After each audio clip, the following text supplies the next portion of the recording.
The VNR itself is a proven chassis. Our customers have well received it since its introduction since 2017, and we see it as the perfect platform for the electric vehicles. Our customers know this truck. With its short hood, it provides great maneuverability, great visibility. It also will help us transition our customers into electric vehicles. Behind me is one of our new VNR electric trucks, a 4x2 tractor. We will also be offering a 6x2 tractor and a 4x2 straight truck. Why did we choose the VNR for launching electric trucks? Well, the VNR is positioned to be for regional distributions, and we see the VNR electric supporting those regional haul applications. For example, pickup and delivery, urban and regional distribution, as well as food and beverage operations. So what makes it the difference between the VNR and the VNR electric? John, can you tell us, how do we know this is an electric truck? Sure, Chris. One of the easiest ways to identify it is the charger control panel, which is right under the driver door. So let's open it up and take a look. This is where you connect your charger in, right here. We have two different charger ports that are available for connection.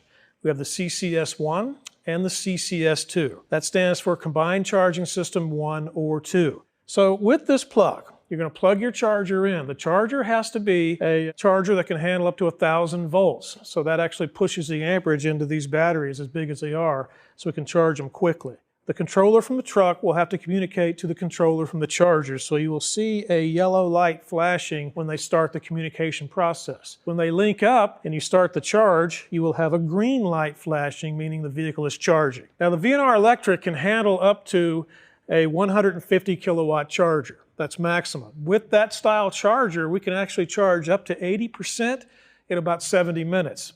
So fairly fast. So as it's charging, the driver can actually sit in the truck. We do have an icon on the dash that's a little green battery with a lightning bolt next to it, just like the one on your phone. So as he sees that, he knows it's still charging, he can do some work. Then when the light goes out, the charging is complete. It will come out, and then he'll hit the stop button, and then he'll see 3 lights on at one time, and it's just a matter of disconnecting the plug and closing the door, charging complete. Your 12-volt batteries are located here on your VNR today. However, on the VNR Electric, we've now mounted the air compressor in this position. This air compressor is a 600-volt electronically controlled unit, which is powered by our main batteries here at high voltage. As you take a walk back here, you can now see batteries today are located here, positioned on the chassis on both sides. By taking up a little bit more frame space, that impacts your wheelbase. On a 4x2 tractor, the minimum wheelbase is 167 inches. For a 6x2 tractor, it's 219 inches. For our straight trucks, it's a long enough wheelbase to accommodate the current configurations out there today in drive-in boxes and flatbeds, from 22 feet up to 26 feet. As we pass the transmission here, you'll start to see the similarity of the same components that you see on your VNR today. You have your drive shaft, your drive axles, your rear suspensions, and other chassis components. As for the drive axles, we're limiting the amount of rear axle ratios. That's to provide the best optimal solution for our electric trucks when it comes to speed, acceleration, and payload support. Now, another feature I would like to point out is the chassis switch. The chassis switch is here for emergencies. In case of an accident or emergency responders come on the scene, they may need to disable the traction voltage that goes out to the components. So to do that, they simply lift the switch up, this breaks the circuit, and we know to shut the power off going to those components.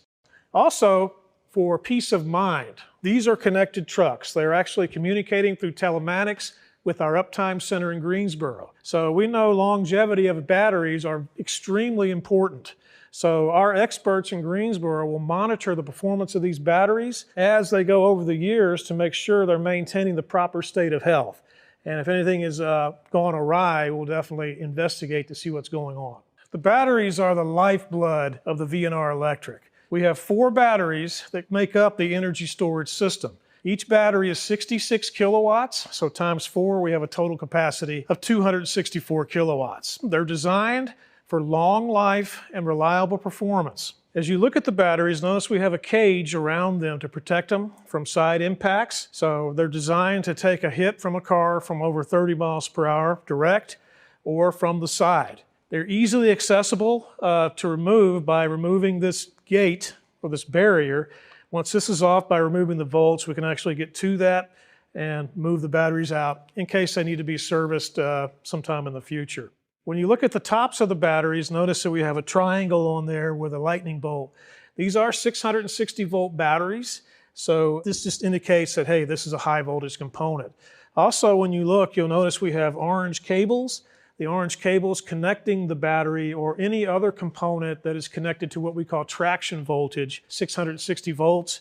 You will see an orange cable, or any other component may have that same symbol with a triangle on it. So the batteries themselves are powering up or feeding energy to the electric motors. Let's take a few minutes and discuss the details of the electric driveline. All right, here it is. The VNR electric driveline consists of 2 electric motors. Combined, they generate up to 340 kilowatts, or for you diesel people out there, that's 455 horsepower. Torque-wise, they can generate up to 4,051 pound-feet. Now, what's really nice about this, electric motors generate torque at 0 RPM. So right away we have it for takeoff, for smooth acceleration and quick starts, and it can generate peak torque from 0 to 3,500 RPM. Peak horsepower stays between 4,000 RPM and all the way up to 9,500 RPM. So we have peak horsepower and torque across the range. Another nice feature of these electric motors is efficiency. These motors are 93% efficient, and that efficiency range is the sweet spot between 3,000 and 9,000 RPM. So we have a very wide sweet spot where they live, and they're 93% efficient. Compared to a diesel, diesels run in a 300 RPM range for their sweet spot, so it's harder to stay in that range. So very efficient, and that smooth acceleration is being provided by the I-shift transmission. Let's take a second and talk about it. This I-shift transmission is special. It's a 2-speed I-shift, and the speeds actually change, or it changes gears between 20 and 25 miles per hour. During the Lights project, we had several customers drive the VNR electric, and none of them picked up the fact that it was switching gears at those speeds. So that was good to know, because it was just nice constant acceleration from a dead stop all the way up to highway speed. Also about the I-shift transmission, when you go into reverse, the transmission goes into reverse, but it's not the transmission. It's actually the motors changing direction. So we change the direction on them, they spin in reverse, and that in turn moves the transmission shaft to reverse, and the truck backs up. Another thing about the transmission in reverse or forward, since we do have torque at 0 RPM, there is no clutch on the I-shift. So without a clutch, that's another maintenance item we don't have to work with, or a wear item, which lowers operating costs in the future. But since it does not have a clutch and you have peak torque at 0 RPM, you can feather the accelerator pedal and make the truck move forward or reverse at extremely slow speeds and have accurate control over it. So, I mean, you can back up or go forward in less than half of a mile per hour. It's amazing, and the feel is very good, especially when you're backing into trailers or backing up to a loading dock. The motors are quiet, and there's no external starter. So when you get into the truck to get going, you will not hear a starter engage. So how do you know the truck is ready to move? Well, when you get into the vehicle, you're simply going to turn the key to start it like you would start a regular diesel truck, and then release as soon as you turn it over. And then as you release, you'll see the gauge package move back and forth, and then a green truck will pop up underneath the power meter. When you see that green truck appear, you're ready to go. One of the biggest advantages about an electric vehicle is the fact that we can capture braking energy. We're no longer wasting energy with friction brakes. We're capturing that energy, and we're going to regenerate it, is our term, and put it back into the energy storage system. So we're driving, we let off the accelerator pedal, the motors actually change polarity and turn into generators. At that point, the generators create a braking effect on the driveline, and the truck slows down. Now, the best part about this is the driver has complete control. We have 4 positions on the stalk. We have A, we have 1, 2, and 3. A is automatic mode. A is designed to put back as much energy into the energy storage system as possible. Positions 1, 2, and 3 are designed to slow the truck down if the driver needs to stop faster. So if he's coming up to a stoplight, he's going too fast, he may go to 3, it slows him down, he can stop without using the service brakes. And the amazing thing is, that's another maintenance item. that can go further out and reduce costs of the vehicle. So this is the VNR electric driveline. To optimize regeneration, the driver can position the stalk in various positions.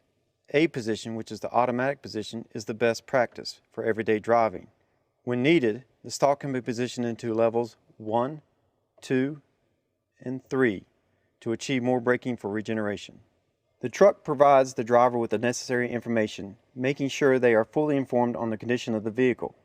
The driver information display provides a state of charge, so the drivers know their current charging status.